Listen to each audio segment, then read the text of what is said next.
there. Whoa! Look at that! How cool! See that? Baby, you're missing it.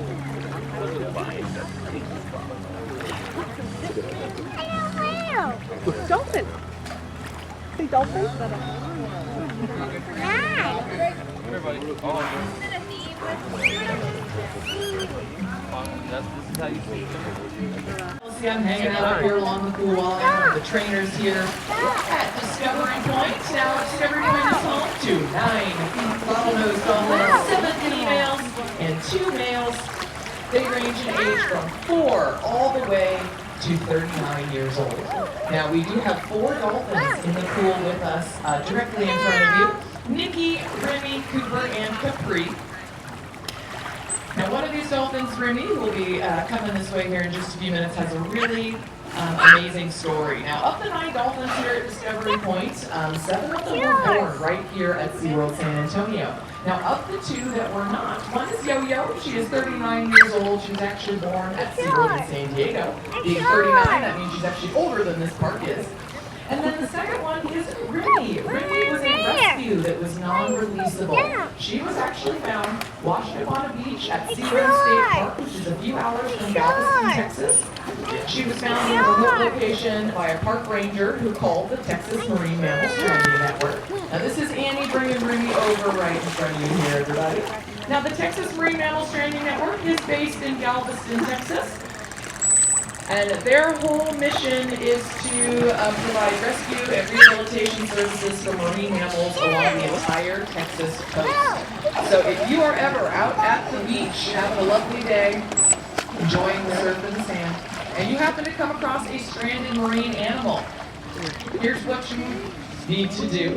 Just grab your phone, call 1-800-9-MAMMAL, and that gets you a direct line to the Texas Marine Mammal Stranding Network. You can give them the information about the animal that you have found and your location, and they will dispatch a team to come out and give that animal any assistance that it needs. Now, things that you can do in the meantime is help keep the animal wet, and if at all possible, in the shade.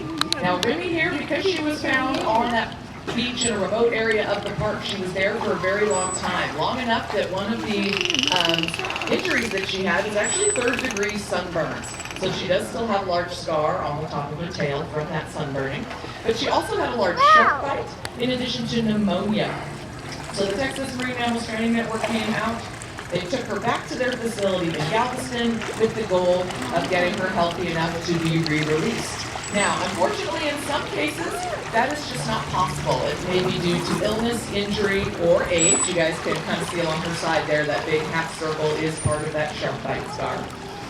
Now, in Remy's case, all of her different illnesses and injuries were so extensive that her healing process was very long. She was with the Texas Marine Mammal Stranding Network for over a year before it was finally decided by the government, actually a branch of NOAA, the National Oceanographic and Atmospheric Administration, that Remy would be non-releasable. At that point, they do work to that animal that is appropriate for their age.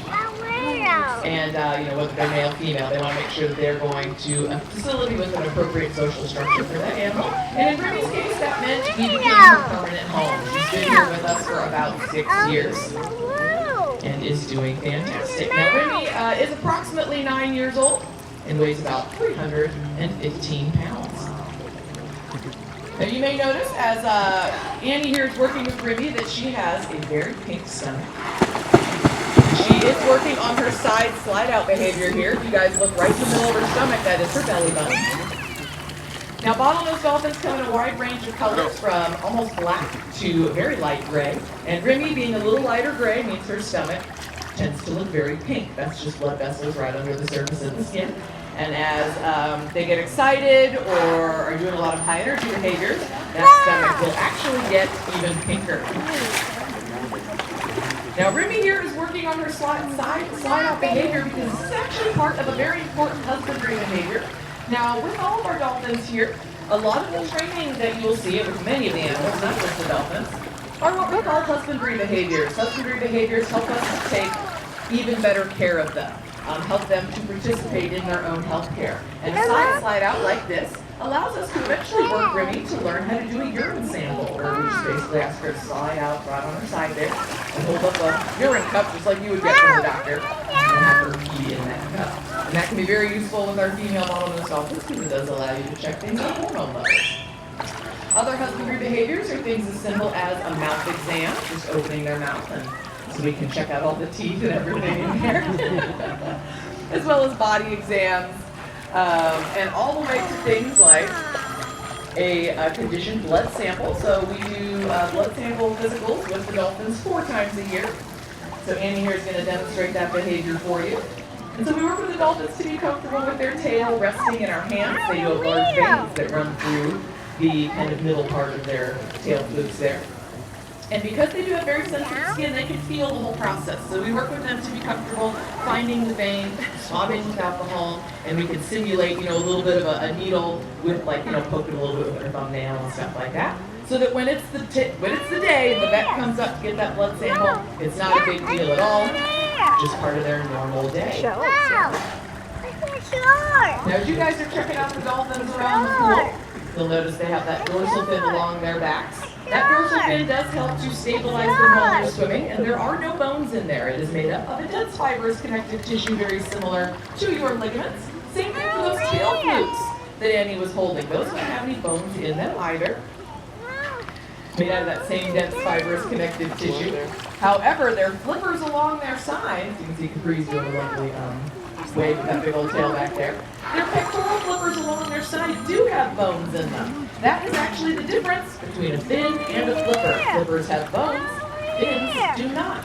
So the bones in those flippers actually look very similar to a hand. If you were ever see an x-ray, it's pretty cool. And it's just like your shoulder joint, just with a very short, basically little hand kind of sticking out on the end. And those pectoral flippers are there to help them steer and stop while they're swimming. Now, bottlenose dolphins also have excellent eyesight both above and below the water, so they really are checking you guys out as they swim by the wall.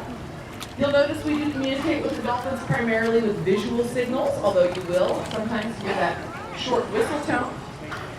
We refer to this as the bridge, because it helps to bridge the gap between a behavior being completed successfully and the animal receiving reinforcement, whether that's fish or back rub or toys. They can hear that whistle tone really well, and it is very useful, especially when they are completing a behavior that is far away from you. It just lets them know that, yes, that was correct. When you come back, something fun is going to happen.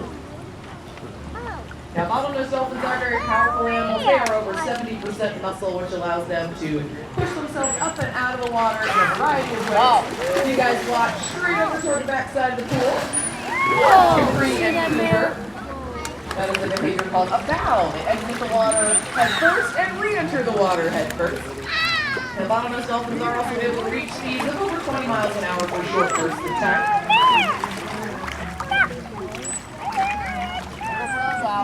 Okay, so watch back there again. Capri and Cooper are going on another one of those bows.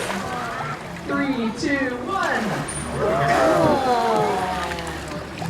Now, we're not planning on getting anybody wet this morning, but do keep in mind that it is a 24-hour splash zone here at Husbandry. This is 78 degrees salt water. There's about 750,000 gallons of it. So you got Brittany showing off a little bit of her speed there. Now, as you are enjoying the rest of your day here in the park, first of all, we'd like to welcome everybody for coming out. We do have a lot of amazing opportunities this weekend with our Inside Look program. So do stop by the booth right at the front of the park here, the rescue truck. You can learn about all the amazing opportunities today, where you can learn a lot of fantastic information about all of the animals here at the park, especially things that we don't always offer. This is a great weekend to come out. Now, our Sharks and Coral Reef is going to be just stepping a little bit further. That's Explorers Reef, if you guys have not visited there yet. And then don't forget to stop by underwater viewing for the dolphins. That's going to be just around to the right there on the other side of this little building. 3 of the dolphins are hanging out in there. We have Brady, Neely, and Bliss. Now, Brady is actually the largest bottlenose dolphin here at Discovery Point. He weighs about 560 pounds and is over 10 feet long.